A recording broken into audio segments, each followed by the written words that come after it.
जो फकीरी मिजाज रखते हैं वो ठोकरों में ताज रखते हैं, जिनको कल की फिक्र नहीं वो मुट्ठी में आज रखते हैं, मुट्ठी में आज रखते हैं। प्यारे बच्चों, मैथ्स मंत्रा यूट्यूब चैनल पर आप सभी का स्वागत है।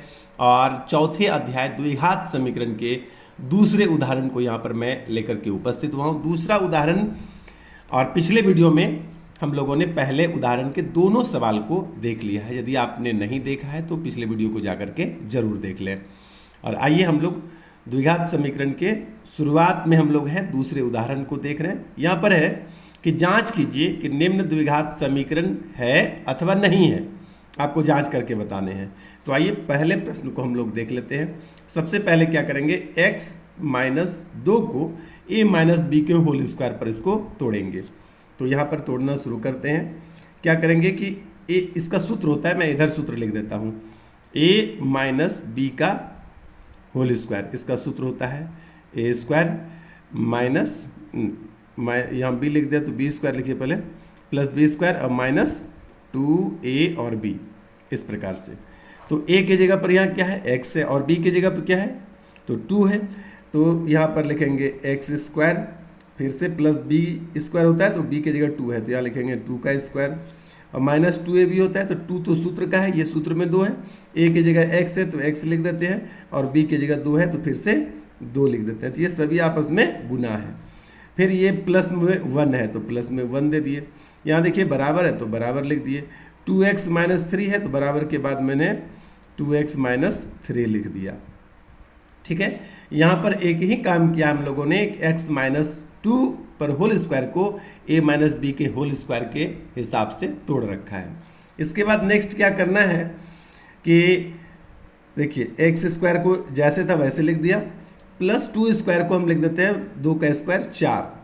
फिर यहाँ पर देखिए 2 गुना x गुना 2 ऐसा लिखा हुआ है, तो 2 गुना 2 4 हो गया, ये माइनस ये वाला 4, और बगल में x है तो लिख दिए बगल में x, प्लस में 1 है तो प्लस में 1, बराबर 2x माइनस 3 है तो लिख देते हैं बराबर 2x माइनस 3। ठीक है, इसके बाद अब क्या देखना है आपको कि एक समान जो भी राशि है उसको एक साथ कर लेना है। जैसे डिजिट में देखिए यहाँ पर 1 है, डिजिट में यहाँ पर माइनस 3 है, डिजिट में यहाँ पर 4 है, तो ये सबको एक साथ कर लेना है। और यहाँ पर देखेंगे x वाला राशि, यहाँ पर 4x है, कितना x है तो 4x है, वो भी माइनस में, और यहाँ पर कितना x है 2x है, ये प्लस में। और स्क्वायर वाली बात जो है वो सिर्फ यहीं पर है और कहीं नहीं है। ठीक है, तो स्क्वायर वाली बात को भी हम लोग अकेला छोड़ेंगे। तो यहाँ पर सबसे पहले स्क्वायर वाले को अकेला रहने देते हैं, लिखते हैं एक्स स्क्वायर, और जितने भी x है यहाँ पर माइनस 4x है तो लिख देते हैं माइनस 4x, और बराबर के दाहिनी तरफ है 2x प्लस में, तो उसको बाईं ओर करेंगे तो हो जाएगा माइनस में 2x। अब यहाँ पर देखिए प्लस 4 है तो लिख देते हैं, प्लस 1 है तो इसको भी लिख देते हैं। और ये देखिए यहाँ पर क्या है कि दाहिनी ओर, बराबर के दाहिनी ओर माइनस में 3 है तो बराबर के बाईं ओर जब लाएंगे तो ये बन जाएगा प्लस में 3। अब हमारे पास उधर कुछ नहीं बचा तो 0। फिर अब अगला लाइन में क्या करेंगे कि एक्स स्क्वायर की जगह एक्स स्क्वायर, और देखिए माइनस 4x और माइनस 2x, यानी कि कुल मिला करके माइनस में हो जाएगा 6x।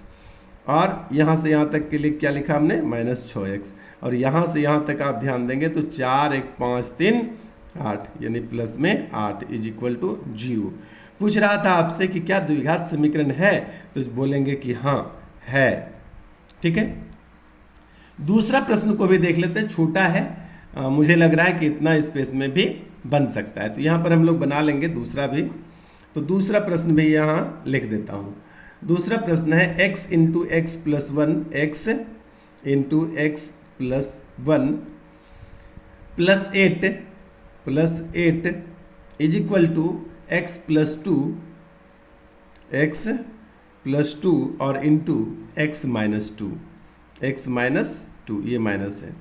ठीक है, अच्छा आप एक सूत्र बहुत अच्छे से याद रखे होंगे, a plus b into a minus b, ये a square minus b square का सूत्र होता है, a प्लस बी और इंटू ए माइनस बी। देखिए a plus b into a minus b की तरह यहाँ पर है, और यहाँ पर हम लोग क्या करेंगे, इस x से x को भी गुना करेंगे और इस x से 1 को भी गुना करेंगे। तो गुना करना शुरू करते हैं, x गुना x क्या हो गया x स्क्वायर, और x गुना 1 तो हो जाएगा प्लस में 1 गुना x, तो सीधा x, 1x। ये अभी कितना है, 1x है, 1 लिखना जरूरी नहीं है, अभी भी बोलेंगे तो 1x ही बोलेंगे। प्लस 8 है तो लिख दिए। अच्छा, इस सूत्र के हिसाब से इसको क्या लिखना पड़ेगा, एक्स स्क्वायर और माइनस 2 का स्क्वायर। फिर आगे क्या लिखेंगे, आगे लिखेंगे एक्स स्क्वायर प्लस एक्स और प्लस 8। अच्छा, यहाँ पर देखिए इधर जो है एक्स स्क्वायर और माइनस में 2 का स्क्वायर, तो इसको 4 लिख देते हैं। अब मैं इस तरफ लिखना शुरू करता हूँ, यहाँ के बाद से उस तरफ चले आए हैं। तो देखिए बाएं साइड है एक्स स्क्वायर, तो मैं इसको लिख देता हूँ, और दाहिनी तरफ है एक्स स्क्वायर। तो आप चाहें तो यहाँ भी ऐसे कटा सकते हैं, नहीं तो क्या करेंगे, इधर से बाईं ओर ले आएंगे, तो यहाँ पर प्लस एक्स स्क्वायर है, तो इधर आकर क्या हो जाएगा, माइनस एक्स स्क्वायर। उसके बाद क्या है, प्लस में एक्स है तो लिख देता हूँ प्लस में एक्स। उसके बाद क्या है, प्लस में 8 है तो लिख देता हूँ प्लस में 8। अब यहाँ पर क्या है, माइनस में 4 बराबर के दाहिने तरफ, इसको बाईं तरफ कर लेते हैं, तो ये हो जाएगा प्लस में 4 इज इक्वल टू उधर कुछ नहीं, 0। ठीक है, अब देखिए ये प्लस में आपका एक्स स्क्वायर और ये वाला माइनस में एक्स स्क्वायर यहाँ कट गया। आप चाहे तो यहाँ भी कटा सकते थे। देखिए जब बराबर है और दोनों तरफ एक समान राशि हो तो आप इसको कटा सकते हैं, कोई जरूरी नहीं कि इधर करके दिखाएं। ठीक है, तो यहाँ भी कटा सकते थे, नहीं तो यहाँ भी दोनों जगह मैंने कटा के दिखा दिया। आगे देखिए बच क्या रहा है, तो यहाँ पर सिर्फ एक एक्स बचा है और 8 और 4 को जोड़ देंगे तो कितना का हो जाएगा, 12 इज इक्वल टू 0। यहाँ पर आपका x बराबर इस तरह से भी बोल सकते हैं, और नहीं तो ये माइनस भी लिख सकते हैं, कुछ भी करिए दोनों में से। लेकिन यहाँ यह पता चल रहा है कि x पर पावर अधिकतम यहाँ पर कुछ नहीं तो 1 बचता है, 1 बचता है। यानी आपसे पूछा था कि क्या द्विघात समीकरण है, तो यहाँ कहेंगे कि नहीं, ये द्विघात समीकरण नहीं है। 2 प्रश्न और रह जाते हैं उदाहरण 2 में, तो उसको भी देख लेंगे हम लोग अगली वीडियो में। बने रहिए मैथ्स मंत्रा के साथ। आज के लिए इतना ही, धन्यवाद।